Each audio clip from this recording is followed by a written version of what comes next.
Assalamu alaikum to everyone who is watching this video lecture. This is Vakar from Cabinet and Natural Science College Telangana.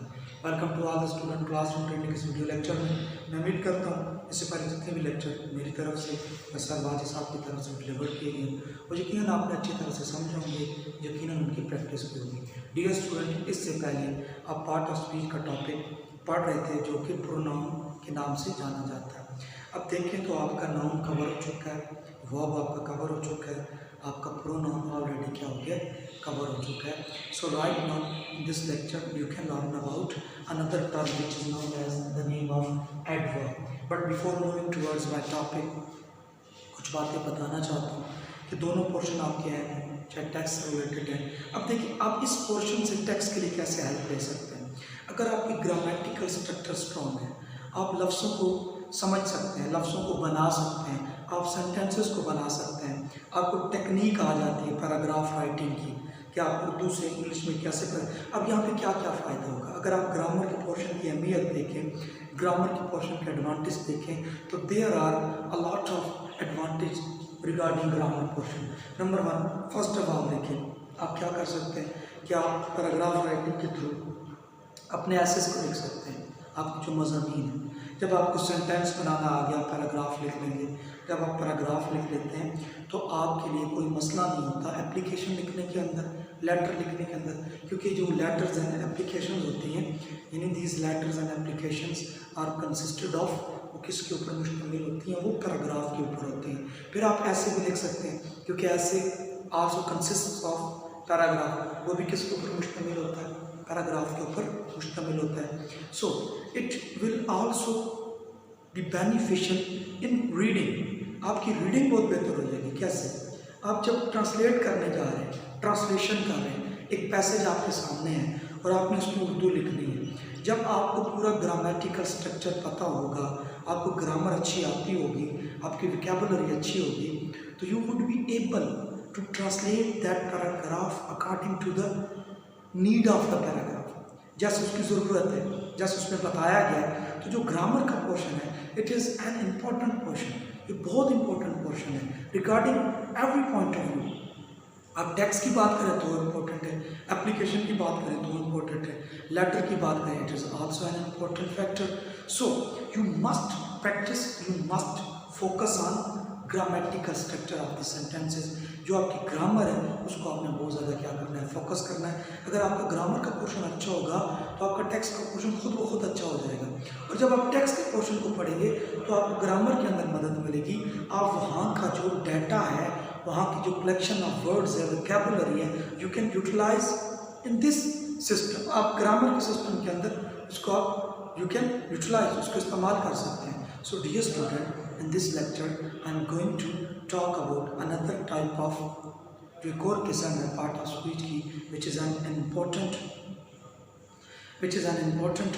kind which is known as the name of adverb। ये किसके नाम से जानी जाती है? adverb। अच्छा, before discussing about this topic मैं एक बात करना चाहता हूँ। आपने एडजेक्टिव को पढ़ा, उसकी तारीफ में यह था कि कोई ऐसा लफ्ज़ जो एडजेक्टिव के मीनिंग में इजाफा करे वो एडवर्ब कहलाता है। अब यहाँ पे आपने क्या करना है, यहाँ पे एक के मीनिंग में इजाफा नहीं हो रहा है। यहाँ पे जो हम वर्ड डिस्कस करने जा रहे हैं, स्टडी करने जा रहे हैं, it is adding something more than one. ये तीन चीज़ों की मीनिंग में इजाफा करेगा, एक से ज़्यादा चीज़। सबसे पहले ये वर्ब की मीनिंग में इजाफा करेगा, एंड आफ्टर दैट एडजेक्टिव की मीनिंग में भी इजाफा करेगा, एंड आफ्टर दैट इटसेल्फ अपने मीनिंग में भी इजाफा करेगा। यानी यहाँ पे जो लफ्ज़ है, तो मैंने आपको बताया था कि when the words are divided into different classes और categories are called part of speech. जब लफ्ज़ों को हम तकसीम करते हैं तो वो पार्ट ऑफ स्पीच बनते हैं। तो ये तीन चीज़ों के अंदर, एक तो एडजेक्टिव, यानी तीन पार्ट ऑफ स्पीच इससे रिलेटेड है, adjective, verb and itself adverb. खुद की मीनिंग में भी ये क्या करता है, इजाफा करता है। So right now you can understand the definition effectively। देखिए a word एक ऐसा लफ्ज़ which adds, जो कि क्या करता है, इजाफा करता है, something यानी कुछ ना कुछ इसमें क्या करता है, एडिशन करता है, to the meaning of a verb, एक verb के मीनिंग में। Dear student, तवज्जो करिए, look at the board, carefully you can understand कि यहाँ पे कैसे लफ्ज की बात की जा रही है जो इजाफा ही कर रहा है ऑफ ए वर्ब, एक वर्ब की मीनिंग में, यानी वर्ब को मजीद एक्सप्लेन कर रहा है।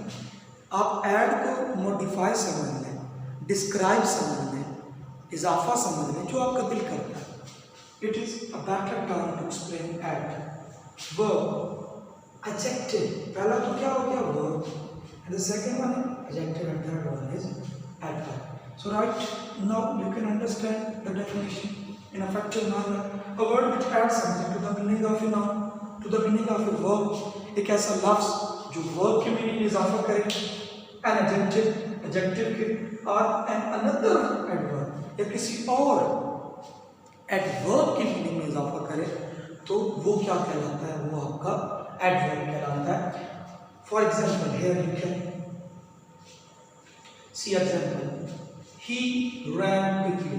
अब आप नाउन पढ़ चुके हैं, प्रोनाउन पढ़ चुके हैं, आप एडजेक्टिव पढ़ चुके हैं, आप वर्ब पढ़ चुके हैं. 4 part of speech you have already covered. So right now I am talking about the 5th part of speech which is known as the name of adverb. He ran, he क्या है? Pronoun में मैंने पहले लिख दिया है. तो ये कौन सा क्वेश्चन है? ये आपका पर्सनल. एक करेक्शन करता चलूँ, पिछले लेक्चर के अंदर मैं जल्दी में एक चीज़ गलत लिख किया था, तो उसको मैं दोबारा उसकी दुरुस्तगी कर रहा हूँ, उसको करेक्ट कर रहा हूँ. वो इनकरेक्ट थी कि यहाँ पे मैंने वो एक इंडिकेशन किया तो रेसिप्रोकल लिख दिया, वो रिफ्लेक्सिव था, यानी आई किक्ड माई सेल्फ. उस एग्जाम्पल के अंदर माई सेल्फ को मैंने रेसिप्रोकल लिखा नहीं, वो क्या था? रिफ्लेक्सिव था. जल्दी में मैंने लिख दिया. जब अपने ऊपर कोई एक्शन सर अंजाम करता है, he cut himself, I cut myself, I kicked myself. जब कोई सब्जेक्ट अपने ऊपर एक्शन सर अंजाम देता है तो वो किसके अंदर इंक्लूड होता है? वो आपका रिफ्लेक्सिव के अंदर होता है. Reciprocal, there are only 2 reciprocal pronoun in English language, only 2. Any इसके अंदर each other and one another. तो ये करेक्शन कर लें. अब यहाँ पे देख सकते हैं ये क्या है? ये पर्सनल प्रोनाउन है. ये रैन क्या है? सिंपल सा वर्ब है, भागा. अब देखिए तेजी से भागा, तो ये क्या बन गया? एडवर्ब. ही रैन, वो भागा. ही रैन क्विकली, वो तेजी से भागा. अब तेजी से भागा, तेजी ने भागने की मीनिंग में क्या कर दिया? इजाफा. तो ये क्विकली क्या बन गया? आपका एडवर्ब. इसका एक स्क्रीनशॉट ले.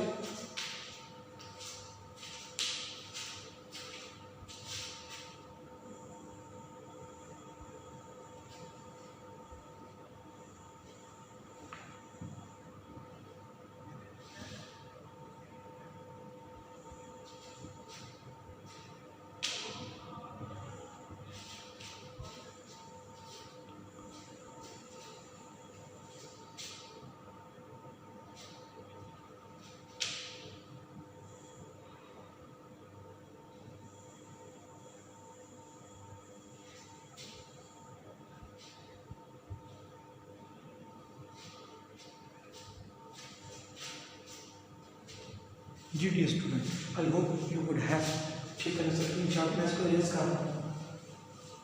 एक और एग्जांपल लेते हैं ताकि आपको ये टॉपिक मजीद क्लियर हो जाए. तो डियर स्टूडेंट, हमने देखा किसने वर्ब की मीनिंग में क्या था. अभी मैं वर्ब तक ही रहता हूँ.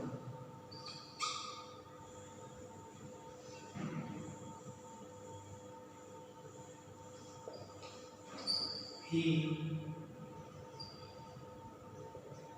writes clear. अब ये क्या है? प्रोनाउन. अब मैं इसमें नहीं आता ये कौन सा आपको पता है. ये क्या आपका वर्ब है. ये कौन सा वर्ब है? अगर आप देखें तो आपको पता होगा. अब देखिए he writes clearly, बिल्कुल साफ लिखता है. अब clearly क्या है? clearly is adding something in the meaning of verb. write की मीनिंग में clearly क्या कर रहा है? इजाफा कर रहा है. तो ये आपका क्या बन गया? एडवर्ब. क्योंकि राइट की मीनिंग में क्लियरली ने क्या किया है?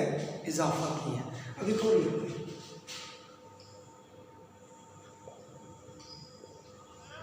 The sun shines.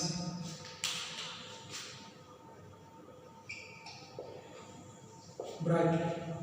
अब ये आपका क्या बन गया, एडवर्ब बन गया, क्योंकि इसने शाइन की मीनिंग में क्या कर दिया है, इजाफा कर दिया। तो दोनों या तीनों एग्जाम्पल के अंदर आपने देखा clearly, brightly and quickly, these three words are adding something to the meaning of verb. ये वर्ब की मीनिंग में क्या कर रहे हैं, इजाफा कर रहे हैं। तो मैंने डेफिनेशन के अंदर आपको बताया, जो भी चीज़ वर्ड की मीनिंग में, यानी the thing, the word, the term which add something, a word which add, word कर लें, टर्म कर लें, जो आपको बेहतर लगे, add something to the meaning of verb. जो वर्ब की मीनिंग में क्या करता है, to the meaning of a verb, वो क्या कहलाता है, वो आपका एडवर्ब कहलाता है।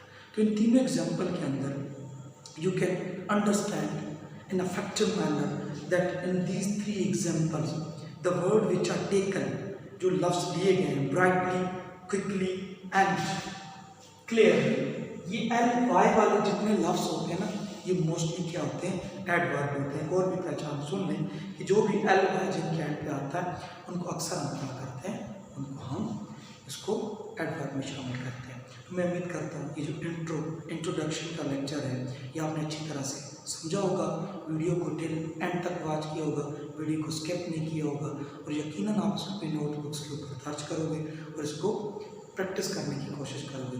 मैंने आपको पिछले लेक्चर के अंदर बताया था कि आप प्रोनाउन को कैसे प्रैक्टिस कर सकते हैं, कि एक पैराग्राफ लें इंग्लिश का, अपनी बुक उठाएं, पहला सबक ही उठा लें, पहला लेसन उठा लें, उसका पहला पैराग्राफ ले लें and try to indicate pronoun, verb, noun, जो आपको दिल करता है। बल्कि रिसेंटली आपने प्रोनाउन पढ़ा, आप उसके अंदर प्रोनाउन को इंडिकेट करें, तो you would be able to find in effective manner what is the pronoun, कि प्रोनाउन है क्या, आपको अच्छी तरह से समझ आ जाएगा। तो अपना ख्याल रखना है, अपने इर्द गिर्द अपने चाहने वालों का ख्याल रखना है, अपने घर वालों का ख्याल रखना है। See you next time in upcoming lecture, stay with me, bye, अल्लाह हाफिज़।